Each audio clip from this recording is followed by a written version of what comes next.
Hey guys, I'm going to talk about how to manage properties remotely in this video.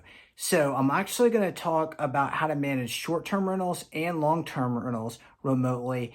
And this is just a kind of a short overview. So I hate like really long YouTube videos and they just go over all the stuff that I don't care about. So I'm going to do a separate one for short-term and a separate one for long-term that's going to detail into details, but this one is just going to be just a general overview of how I do both remotely. So for long term, I use apartments.com and Zillow. So apartments.com is really my total platform for everything. I used to use Cozy. They bought them out. It was a little bit of a transition, but now I really like it. It's like my central hub for all the documents, all my listings, and I get notified when somebody's late, and it's all just automated. I use Zillow Rental Manager also for a lot of like the background checks and applications and things like that. And Zillow generates just a ton of interest for potential tenants, and so does apartments.com. So I actually recommend using just both of them. I really like the apartments.com platform though for just managing my long-term tenants. Now, my long-term tenants do have a business cell phone to text that's really helps the tenant experience, and I get a lot of good feedback. And because of that, my tenants stay for a lot longer, which obviously I love. My whole goal isn't to maximize cash flow and just squeeze every dollar out of my tenants. I want them to have a good experience and stay there for a long time and help me pay off this property. Obviously, I want to make a cash flow profit as well. But so I use those two platforms. Now, I do something very unique, and I don't know of many people that do this. If you follow along my channel, you know that I build single family rentals. When I have a tenant move in, I give them a list of my subcontractors. So if they have an electrical problem, a plumbing problem, they know to bypass me and to contact them because all my stuff is usually covered under warranty. I have a great relationship with my subcontractors too, so they know not to just, they know that I'm going to pay my bills if something happens. They also know, we just have a great relationship. So it really helps me out so it doesn't, take a lot of time on my part handling maintenance issues. And I don't anyway, because I have brand new houses, mostly for rent. So that's on the long term. So that covers kind of how I get tenants, how I, go through the applications, get it rented.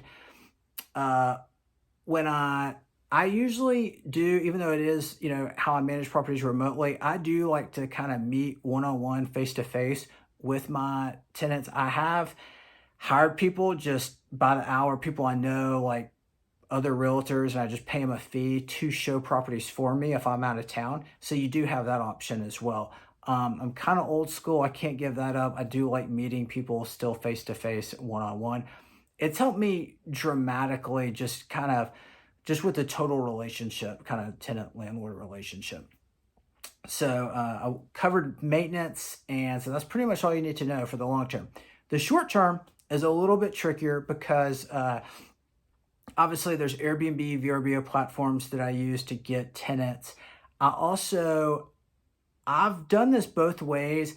I actually like having a manager that manage the tenant communication because it's so much communication. It's so intense, time intensive. I like having a manager to have manage all that for me. However, I do have friends that they do it themselves to make a little extra money, and they offload a lot of the responsibilities on their cleaners. I've done that as well.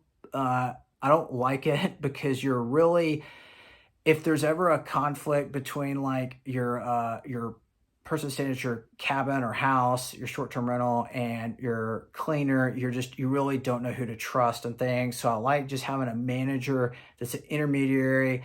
I also like that for just redundancy. I love having just backup, just tons of backup cleaners because they're all busy at the same time. And that's the biggest thing is like a lot of people love their cleaner, but the reality is that cleaner could get sick, or that, they could have unfortunately, like a medical emergency, somebody in their family, they have to go out of town on vacation, like whatever.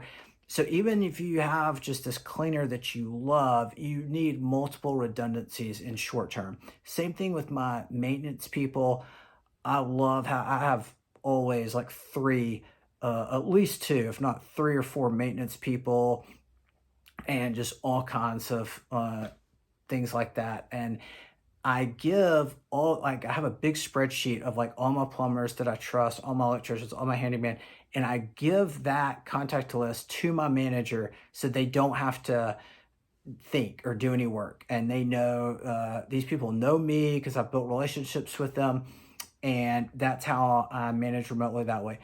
My, cash flow and profit is obviously lower because I do it this way, but I have a lot more time and freedom. And for me, real estate, it's all about freedom, and that's how I manage it. So I hope this helps. If you have any specific questions, though, this is just a general overview. I want to do another video just on short term and another video just on long term on managing rentals remotely. So if you have any specific questions, please let me know, and I'd love to answer them. Thank you so much. Hit me up in the comments.